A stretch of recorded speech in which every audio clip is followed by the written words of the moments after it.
जय श्री राम दोस्तों, नमस्कार। कैसे हैं आप सब?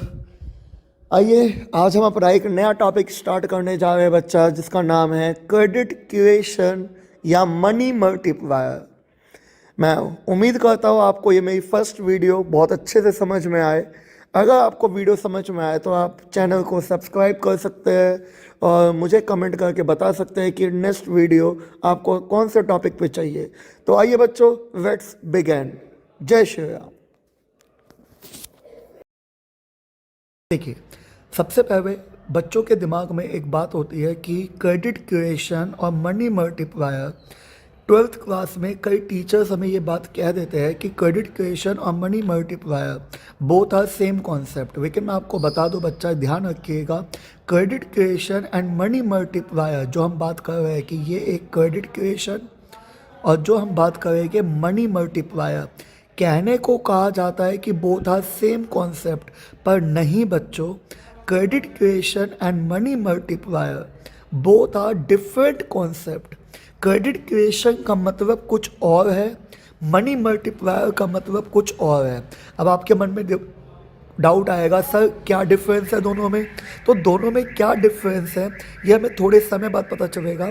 अभी आप बस मेरे पे विश्वास करके इतना मानिए, ठीक है, कि सर आपने कहा credit creation and money multiplier both are different concept. ठीक है सर, हम मान गए कि हाँ ठीक है, आपने कहा both are different concept. Okay sir, both are different concept. क्या डिफरेंस है टॉपिक के एंड में मैं आपको नहीं बताऊंगा, आप खुद समझोगे कि अच्छा ये डिफरेंस है क्रेडिट क्रिएशन और मनी मल्टीप्लायर में। ठीक है, तो ये फर्स्ट पॉइंट आप दिमाग में रखिएगा। मैंने कहा credit creation and money multiplier both are different concept. ठीक है सर, आपने कहा both are different concept. Okay, क्या डिफरेंस है टॉपिक के एंड में देखेंगे। आइए बच्चा, स्टार्ट करते हैं टॉपिक। अब देखो, ये टॉपिक शुरू करने से पहले ना हमें कुछ बातें, जिसको हम यहाँ पे अजम्पशन कहते हैं, जिसको हम क्या कहेंगे, अजम्पशन, कुछ बातें हमें यहाँ पे ध्यान रखनी है। कौन कौन सी बातें? सबसे पहली बात, हम ये मान के चलते हैं बच्चा कि जब हम क्रेडिट क्रिएशन या मनी मल्टीप्लायर पढ़ेंगे तो हम यहाँ पे ये मान के चलेंगे, वी अज्यूम दैट, हम ये अज्यूम करेंगे कि there is a single banking system in the economy, कि इकोनॉमी के अंदर सिंगल बैंकिंग सिस्टम है। सिंगल बैंकिंग सिस्टम का मतलब इट मीन्स कि ऑल द बैंक, जितने भी बैंक है, all the banks are the one and the same unit. हम ये मान के चलेंगे कि देश में जितने बैंक है सब एक ही है, सब एक ही यूनिट है। अब आपके मन में आएगा, नहीं सर ऐसा तो नहीं होता, बैंक तो बहुत सारे होते हैं।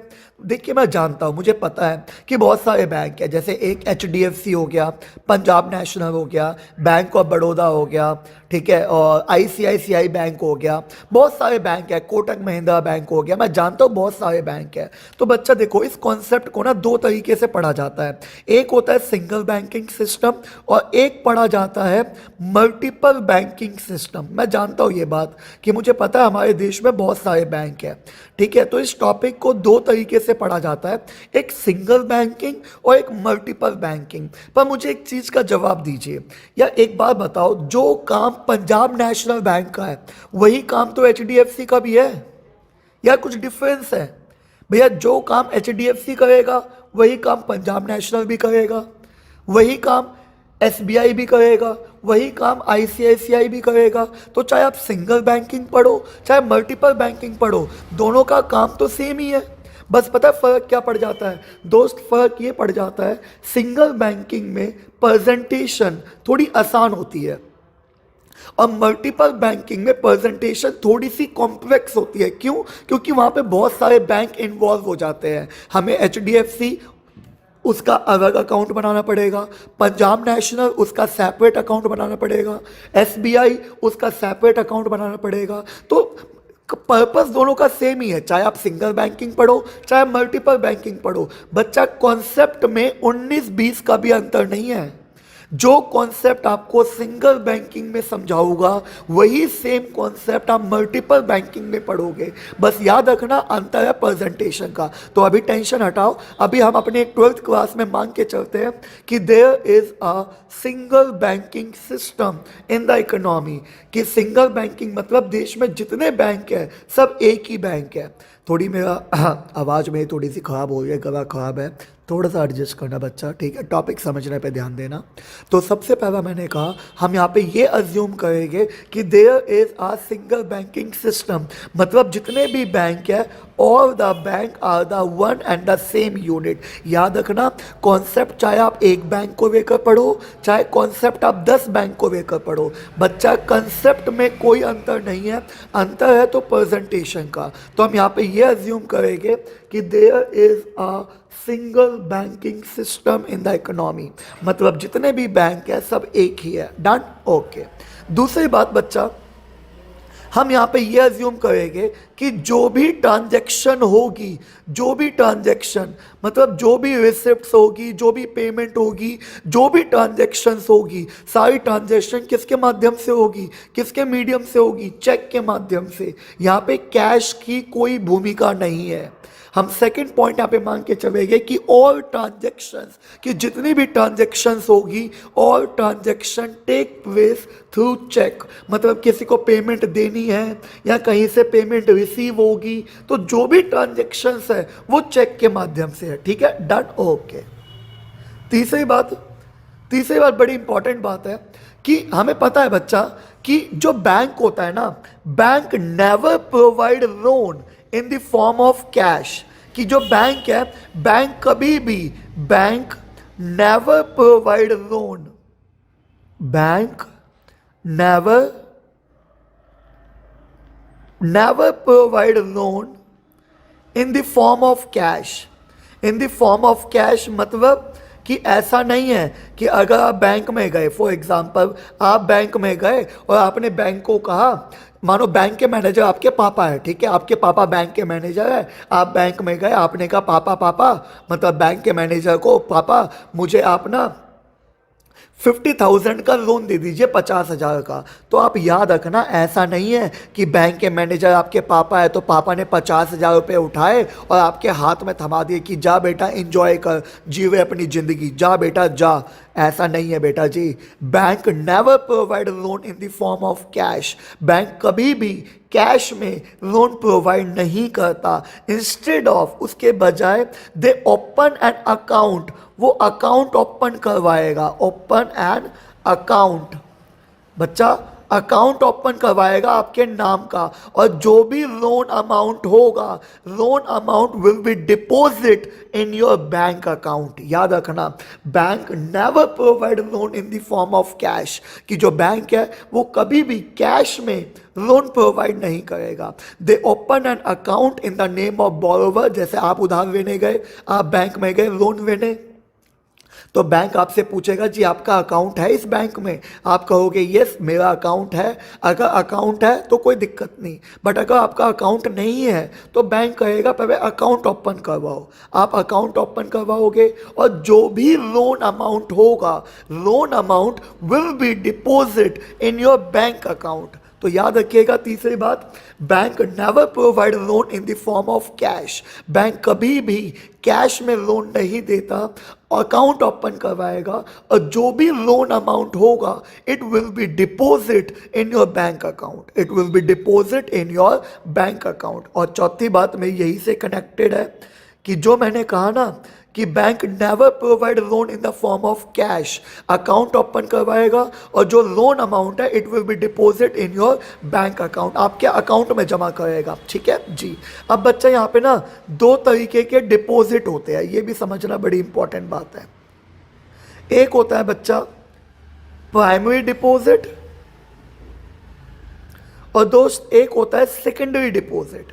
प्राइमरी डिपॉजिट क्या होता है? प्राइमरी डिपॉजिट जैसे आपका अकाउंट है, ठीक है, आपका बैंक में अकाउंट है, आप अपने अकाउंट में पैसा जमा करके आ गए। अपने अकाउंट में पैसा जमा करते हो कि नहीं? यस सर, जमा करते हैं। तो जो अमाउंट आपने अपने अकाउंट में जमा किया, दैट इज प्राइमरी डिपॉजिट। मतलब प्राइमरी डिपॉजिट का मतलब अगर सिंपल भाषा में कहूं, प्राइमरी डिपॉजिट का मतलब है cash deposit by the people. मतलब आपके द्वारा जो अपने अकाउंट में जमा किया गया, दैट इज प्राइमरी डिपॉजिट। मतलब जो पैसा हम अपने अकाउंट में जमा करने जाते हैं, ठीक है, जो पैसा आपने अपने अकाउंट में जमा किया, दैट इज प्राइमरी डिपॉजिट। और सेकेंडरी डिपॉजिट होता है जो लोन अमाउंट, जो लोन अमाउंट आपके अकाउंट में डाला गया, किसके द्वारा, बैंक के थ्रू, कि बैंक के थ्रू, बैंक के थ्रू जो लोन अमाउंट आपके अकाउंट में जमा किया गया, दैट इज सेकेंडरी डिपॉजिट। देखो, बैंक हमारे अकाउंट में बहुत कुछ जमा करता है, जैसे इंटरेस्ट अमाउंट, जो भी आपका इंटरेस्ट होता है बैंक आपके अकाउंट में ऑटोमेटिकली क्रेडिट कर देता है ना जी। तो इंटरेस्ट का पैसा हो गया, जैसे आप मुझे ऑनलाइन पेमेंट करते हो, ठीक है, आपने अपने अकाउंट से मेरे अकाउंट में पैसा ट्रांसफर कर दिया, ये भी सेकेंडरी डिपॉजिट है। पर बेटा जी, मुझे इन सब बातों से कोई मतलब नहीं है, मुझे सिर्फ इस बात से मतलब है कि जो लोन अमाउंट बैंक के द्वारा आपके अकाउंट में जमा किया गया, उसको कहा जाता है सेकेंडरी डिपॉजिट। जो आप अपने अकाउंट में जमा कर रहे हो, दैट इज प्राइमरी डिपॉजिट। और जो बैंक आपके अकाउंट में जमा कर रहा है as a loan amount, as a loan amount, that is secondary deposit, ठीक है। और मैं बता दूं बच्चा, सेकेंडरी डिपॉजिट ही वो वजह है जिसकी वजह से होता है मनी मल्टीप्लायर। कैसे होता है वो अभी हम समझेंगे, ठीक है। तो मैंने आपको यहाँ पे क्या क्या बताया, सबसे पहले मैंने आपको बताया कि देखिए, हमारे 12th क्लास में कहा जाता है क्रेडिट क्रिएशन और मनी मल्टीप्लायर। मैंने कहा both are different concept. Credit creation कुछ और इंडिकेट करता है, मनी मल्टीप्लायर कुछ और इंडिकेट करता है। सर दोनों में क्या डिफरेंस है, बच्चा टॉपिक के एंड में देखेंगे और आप खुद बताओगे, आपको खुद समझ में आएगा क्या डिफरेंस है, बाद में बात करेंगे, ठीक है, ओके। अब हमने बात की अजम्पशंस की। मैंने कहा यहाँ पे 4 अजम्पशंस हमें दिमाग में रखनी है। सबसे पहला हम यहाँ पे ये मान के चले कि there is a single banking system. Single banking मतलब इट मीन्स जितने भी बैंक है सब एक है। अब कोई कहेगा नहीं सर बहुत सारे बैंक होते हैं, बच्चा मैं जानता हूँ बहुत बैंक होते हैं, पर उसको कहा जाता है मल्टीपल बैंकिंग, पर हमारे सिलेबस में सिंगल बैंकिंग है। और देखो, चाहे आप एक बैंक के बारे में पढ़ो चाहे 10 बैंक के बारे में, काम तो दोनों का सेम ही है, तो हम मान के चलते हैं सिंगल बैंकिंग, ठीक है। दूसरी बात, जो भी ट्रांजेक्शन होगी चेक के माध्यम से होगी, ठीक है, मतलब जो भी रिसिप्ट होगी, जो पेमेंट होगी, सब चेक के माध्यम से होगी। तीसरी बात, bank never provide loan in the form of cash. Bank कभी कैश में लोन नहीं देता, बैंक अकाउंट ओपन करवाएगा and the loan amount deposit in your bank account. जो लोन अमाउंट आपके अकाउंट में जमा किया गया, दैट इज सेकेंडरी डिपॉजिट, और जो आपने जमा किया अपने अकाउंट में, दैट इज प्राइमरी डिपॉजिट। और सेकेंडरी डिपॉजिट ही वो वजह है जिसकी वजह से होता है मनी मल्टीप्लायर। कई बार एक नंबर का एमसीक्यू आ जाता है कि बताइए मनी मल्टीप्लायर किसकी वजह से होता है, तो आप कहेंगे सेकेंडरी डिपॉजिट की वजह से। तो आइए बच्चों आगे कंटिन्यू करते हैं। हमने 4 बातें समझी यहाँ पर। हमने क्रेडिट क्रिएशन या मनी मल्टीप्लायर पढ़ने से पहले हमने 4 बातें समझी। सबसे फर्स्ट पॉइंट हमने ये समझा कि there is a single banking system. Single banking मतलब देश में जितने बैंक है सब एक है, ठीक है, all the bank are the one and the same unit.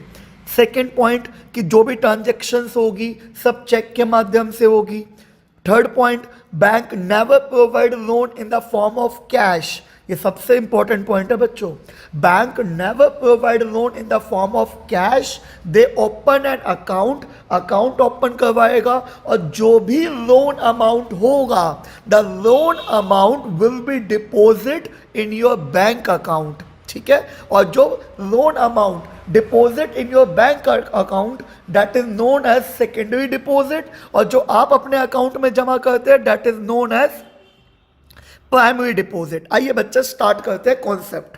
अब आप समझना, ठीक है। अब हम जैसे बात कर रहे हैं मनी मल्टीप्लायर या क्रेडिट क्रिएशन, समझना बच्चा। अब मुझे एक चीज का जवाब दीजिए। जैसे मैं आपको कहता हूं, सपोज मैंने अपने अकाउंट में 1000 रुपीज, मैंने अपने अकाउंट में 1000 रुपये जमा किए, मैंने अपने अकाउंट में कितने पैसे जमा किए? 1,000 रुपये। अब मुझे एक बात बताइए, मैंने अपने अकाउंट में 1,000 रुपये जमा किए, ये डिपॉजिट है मेरा। अच्छा, मैंने अपने अकाउंट में 1,000 रुपये जमा किए, तो बच्चा इसको क्या कहा जाएगा? प्राइमरी डिपॉजिट कहा जाएगा कि सेकेंडरी डिपॉजिट? बताओ। मैंने अपने अकाउंट में, तो बच्चा कहेगा सर देखिए, अगर आपने अपने अकाउंट में पैसा जमा किया है तो उसको हम कहते हैं प्राइमरी डिपॉजिट, और जो बैंक आपके अकाउंट में जमा करता है लोन अमाउंट, उसको हम सेकेंडरी डिपॉजिट कहते हैं। तो आपने क्या कहा कि आपने अपने अकाउंट में जमा किए? मैंने कहा हाँ, मैंने अपने अकाउंट में जमा किए, तो बेटा जी इसको कहा जाएगा प्राइमरी डिपॉजिट। क्या कहा जाएगा? Primary deposit. मैंने अपने अकाउंट में 1,000 रुपये जमा किए। बच्चा यहाँ पे मैं एग्जाम्पल अपना ले रहा हूँ कि मैंने अपने अकाउंट में जमा किए, पर यहाँ पे मैंने से मेरा मतलब पूरी दुनिया से है, ठीक है? आप मुझे प्यार से दुनिया कह सकते हो, ठीक है? मजाक कर रहा हूँ। मैंने अपने अकाउंट में 1,000 रुपये जमा किए, ठीक है? अब हमें पता है भैया बैंक का काम क्या होता है? बैंक का काम होता है एक्सेप्टिंग डिपॉजिट, एडवांसिंग लोन। लेकिन हम जानते हैं क्या बैंक 100% पैसा लोन दे देता है? नहीं सर, बैंक कभी भी 100% पैसा लोन प्रोवाइड नहीं करता। कुछ मिनिमम परसेंटेज जो कंपलसरी होता है, जो बैंकों को मेंटेन करना पड़ता है, उसको हम कहते हैं लीगल रिजर्व रेशियो। मैं अज्यूम कर रहा हूँ 10%, ठीक है? कि लीगल रिजर्व रेशियो 10% जो compulsory bank have to maintain, जो बैंकों को मेंटेन करना पड़ता है। देखिए ये बात आपने पढ़ी होगी प्रीवियस क्लास में कि बैंक कभी भी 100% पैसा लोन प्रोवाइड नहीं करता। कुछ सर्टेन मिनिमम परसेंटेज जो कंपलसरी है which the commercial bank have to maintain, जो मेंटेन करना पड़ता है। तो जैसे मैंने मतलब पूरी दुनिया ने बैंक में 1,000 रुपये जमा किए, ठीक है?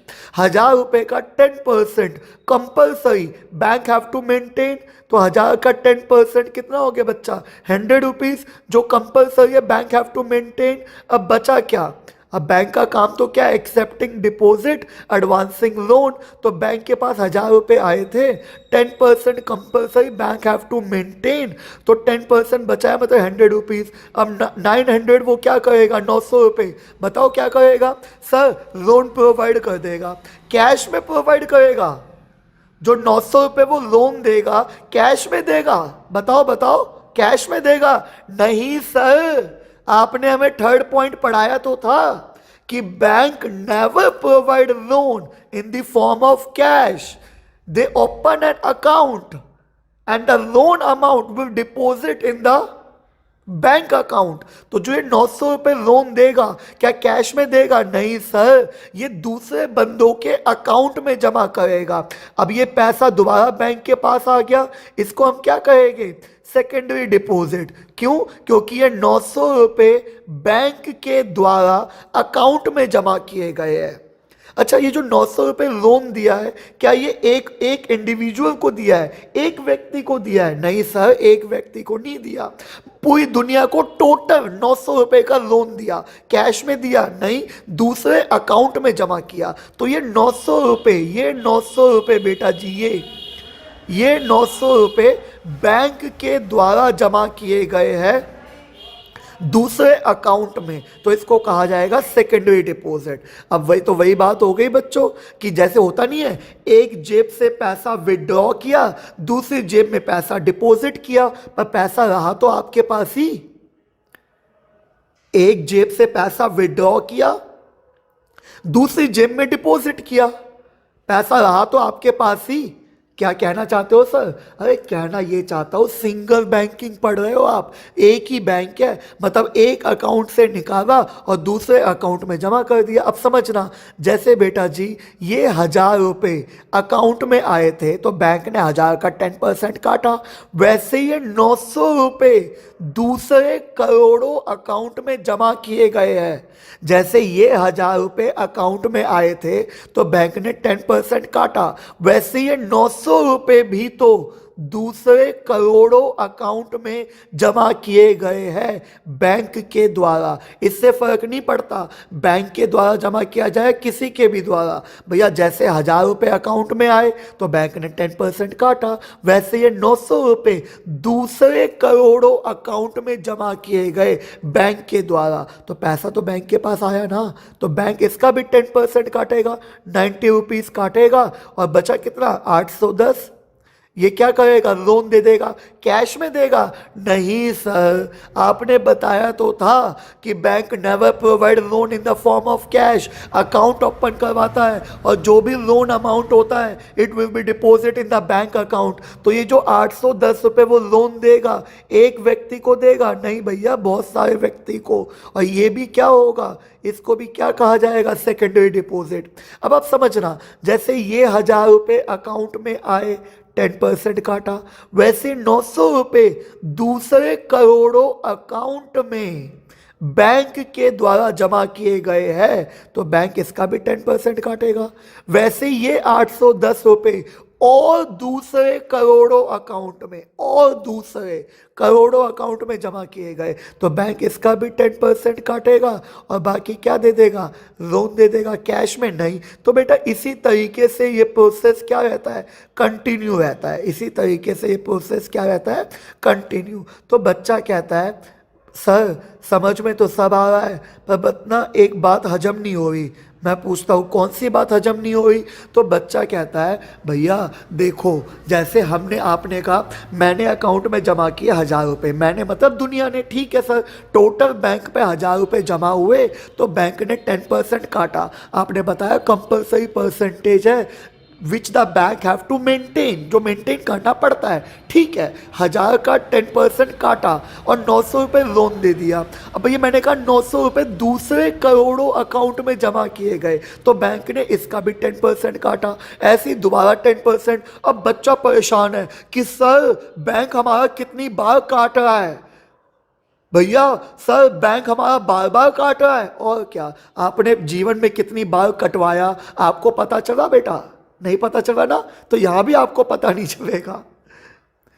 अब बच्चा इस चीज की दिक्कत में है कि यार बैंक तो हमारा बहुत काट रहा है। बच्चा देखो, बैंक काट तो आपका ही रहा है पर आपको पता नहीं चलता कि आपका कट गया। पूछो क्यों? क्योंकि जब हम बैंक में पैसा विड्रॉ करने जाते हैं, जैसे मानो सपोज मैंने बैंक में 1,000 रुपये जमा किए थे तो बैंक हमें कितने वापसी देता है? 1,000 ही तो वापसी देता है। 900 जमा किए थे तो कितने वापसी देता है? 900 ही देता है। 800 रुपये जमा किए थे तो कितने वापसी देता है? 800 देता है। हाँ सर, ये बात भी सही है कि बैंक तो हमें पूरा पैसा वापस दे देता है। जब बैंक हमें पूरा पैसा वापस दे देता है तो बैंक काट कहाँ से रहा है? अरे मेरे भाई, बैंक काट तुम्हारा ही रहा है पर तुमको पता नहीं चल रहा। क्यों?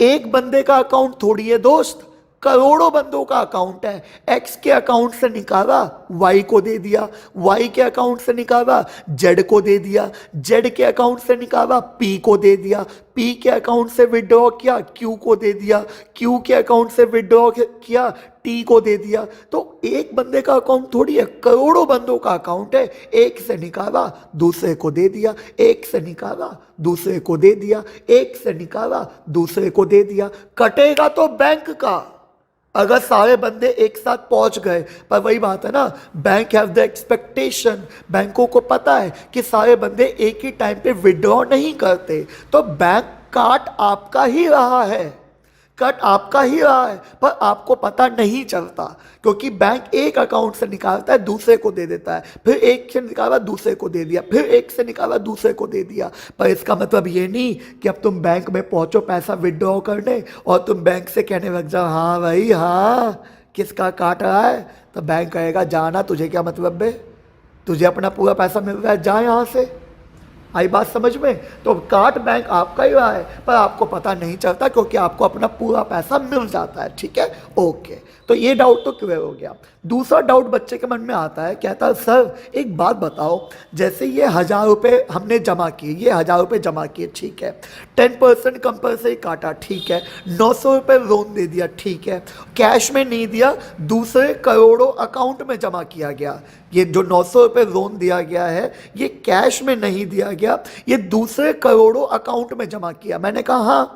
तो बच्चा कहता है सर ये जो 900 रुपये अकाउंट में जमा किए गए ये लोन अमाउंट है। मैंने कहा हाँ, ये 900 रुपये जो जमा किए गए दिस इज लोन अमाउंट, ये लोन अमाउंट है जो दूसरे करोड़ों अकाउंट में जमा किए गए बैंक के द्वारा। तो बच्चा कहता है सर अगर बैंक के द्वारा जमा किया गया लोन अमाउंट है तो क्या बंदा विड्रॉ नहीं करेगा? बंदा तो विड्रॉ करके ले जाएगा।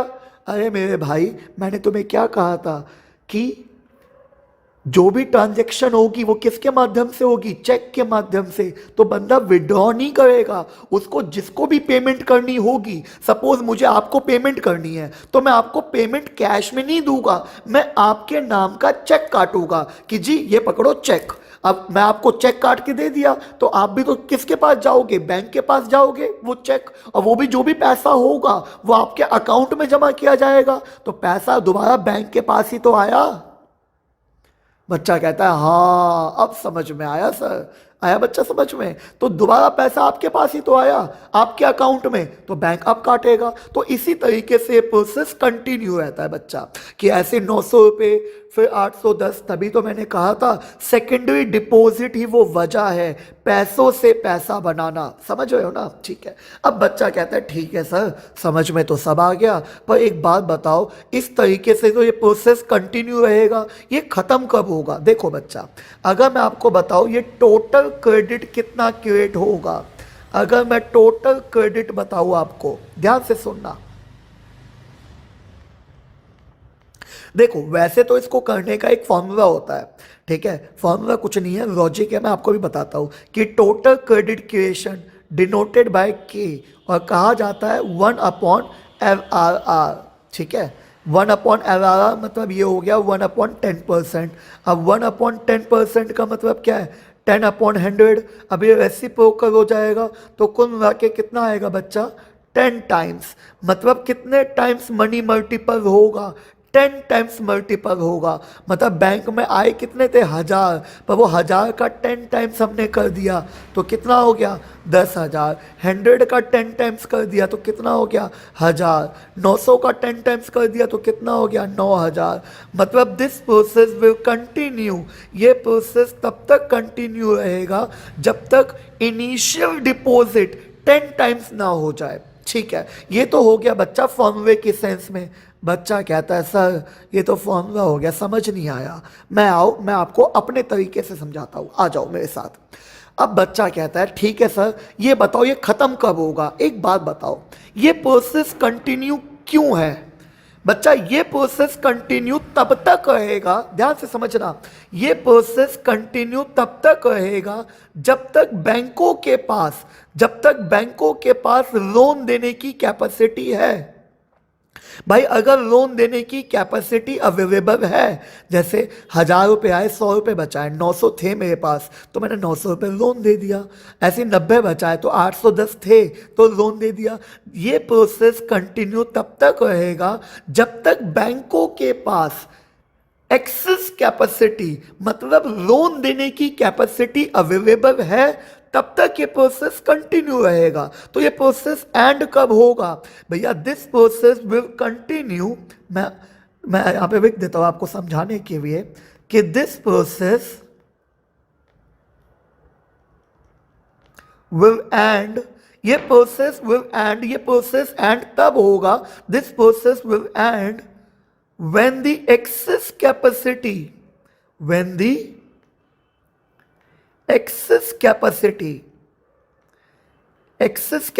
का मतलब है loan giving capacity, when the excess capacity will become zero,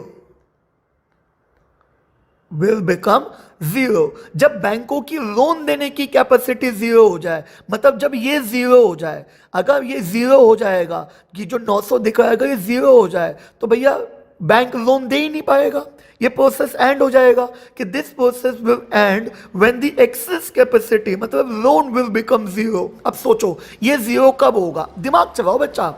अगर 1000 का 1000 मैं अपने पास बचा लेता तो क्या बैंक लोन दे पाता? सोचो, अगर 1000 रुपीज थे और बैंक ने 1000 बचा लिए तो क्या बैंक लोन दे पाता? नहीं दे पाता। 900 का 900 अगर बचावे तो क्या लोन दे पाता? नहीं दे पाता।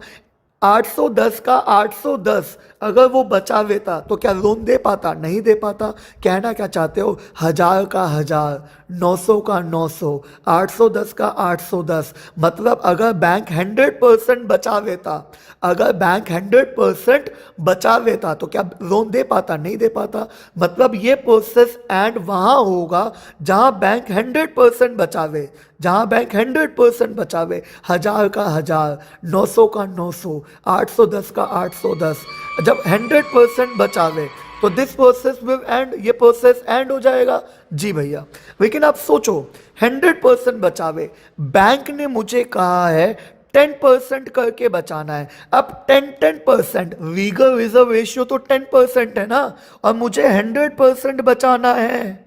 जब मैं 100% बचाऊंगा तो प्रोसेस क्या हो जाएगा? Process will and.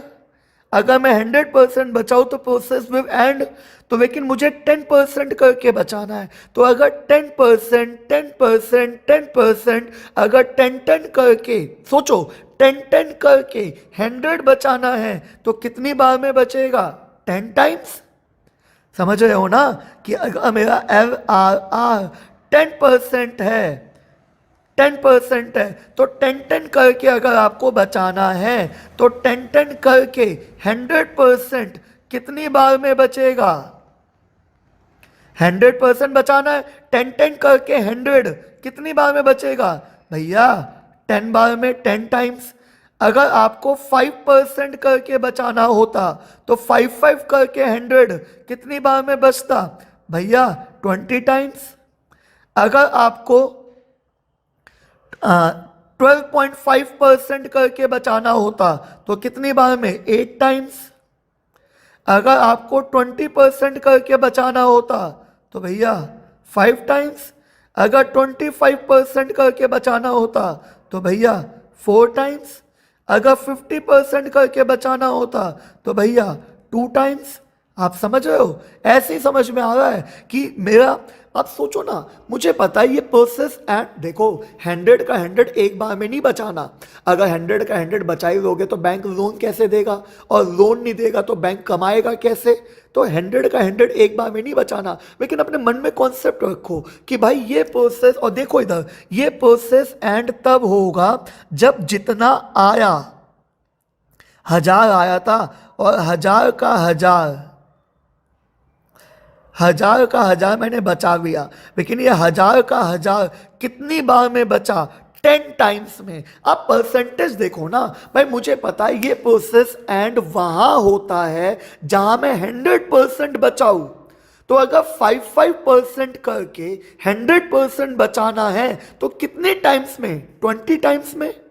10% करके अगर बचाना है तो 10 टाइम्स, 12.5% करके 8 टाइम्स, 20% 5 टाइम्स, 25% 4 टाइम्स, 50% 2 टाइम्स। यहां से मुझे एक बात समझ में आती है कि जैसे जैसे मेरा LRR बढ़ता जा रहा है, मेरा मनी मल्टीप्लायर क्या होता जा रहा है? कम होता जा रहा है। वो तो होना ही है भैया। इफ द कमर्शियल बैंक, आप सोचो अगर मुझे ज्यादा परसेंटेज मेंटेन करना पड़ेगा, भाई अगर ज्यादा परसेंटेज मेंटेन करना पड़ेगा तो लोन देने की कैपेसिटी तो कम हो जाएगी ना। तो अभी यहां पे क्या हो रहा है कि LRR and the money multiplier, कैसा संबंध है इनके बीच में? Inverse relationship. इनवर्स रिलेशन कैसे पता चला? आपके सामने है सर। अगर LRR, legal reserve ratio, which the commercial bank have to maintain, if the commercial bank have to maintain more, if the commercial bank have to maintain more reserve, अगर commercial bank को ज़्यादा reserve maintain करना पड़ेगा तो loan giving capacity क्या हो जाएगी? कम हो जाएगी। और जब लोन गिविंग कैपेसिटी कम हो गई तो मनी मल्टीप्लायर भी क्या हो गया? कम हो गया। आपके सामने है। तो ये होता है मनी मल्टीप्लायर। और क्रेडिट क्रिएशन कितना हुआ था? 10,000। कितना हुआ था? 10,000 की टोटल कितना क्रेडिट क्रिएट हुआ? टोटल क्रेडिट कितना क्रिएट हुआ? वो कितना था बच्चा? 10,000। ठीक है, जैसे एक एग्जांपल देते हैं, सपोज एक एग्जांपल क्वेश्चन जरा देखना, सपोज क्वेश्चन मुझे कहता है LRR इज 20%, ठीक है, ओके, और initial deposit, initial means primary deposit, primary deposit is 500 और हमसे क्वेश्चन कह रहा है find out total credit creation, find out total credit creation. अब आप सोचो, देखो ज्यादा दिमाग नहीं चलाना, आपको पता है वहां पे आपको 20% दिया हुआ है, 20% का मतलब कितने टाइम्स मल्टीपल होगा सर? 5 टाइम्स मल्टीपल होगा, हाँ या ना? पहले बताओ, येस और नो बताओ। जी सर, क्योंकि हमें परसेंटेज पता है ना, 20% है तो 20% करके 100% बचाना है, तो 20 करके 100 कितनी बार में? 5 टाइम्स में, तो 5 टाइम्स मल्टीपल होगा, ठीक है। और इनिशियल कितना है? 500, 5 टाइम्स मल्टीपल होगा, इनिशियल कितना है? 500, तो दोस्त टोटल क्रेडिट कितना होगा?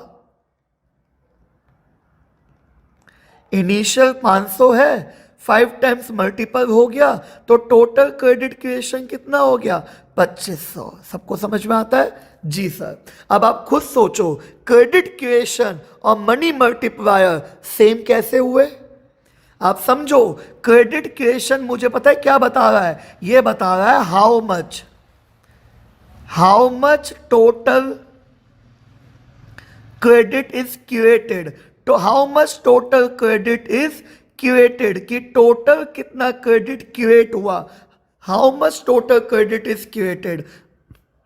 और मनी मल्टीप्लायर मुझे बता रहा है नंबर ऑफ टाइम्स, कि कितने टाइम्स मनी मल्टीपल होगा, कितने टाइम्स मनी मल्टीपल होगा। समझो अंतर है भैया, मनी मल्टीप्लायर मुझे बताता है number of times the initial deposit will multiple, कि कितने number of times initial deposit multiple होगा, कितने नंबर ऑफ टाइम्स, वो नंबर ऑफ टाइम्स बताता है। मनी मल्टीप्लायर 5 टाइम्स मल्टीपल होगा इनिशियल डिपॉजिट, 4 टाइम्स मल्टीपल होगा इनिशियल डिपॉजिट।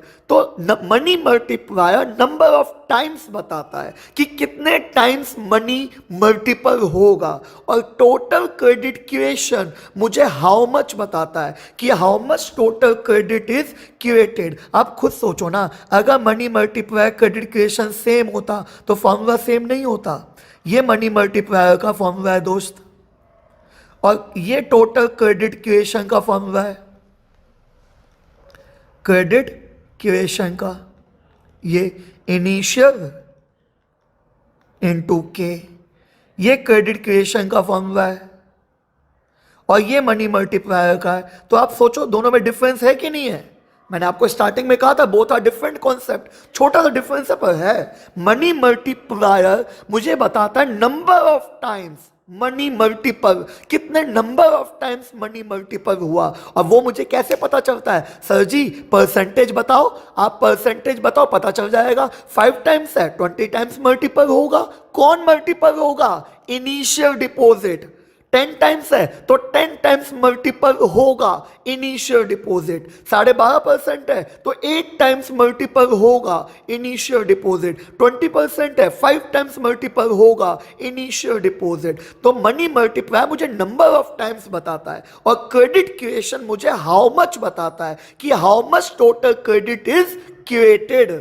होप आपको समझ में आया होगा। कोई दिक्कत कोई डाउट हो तो आप मुझे मैसेज कर दीजिएगा, ठीक है? मुझे इंस्टा पे मैसेज कर दीजिएगा या व्हाट्सएप पे मैसेज कर दीजिएगा। जैसे भी आपको दिक्कत हो मुझे मैसेज करना, रिवाइज कीजिए, कोई भी डाउट हो बताइएगा, ठीक है? ओके।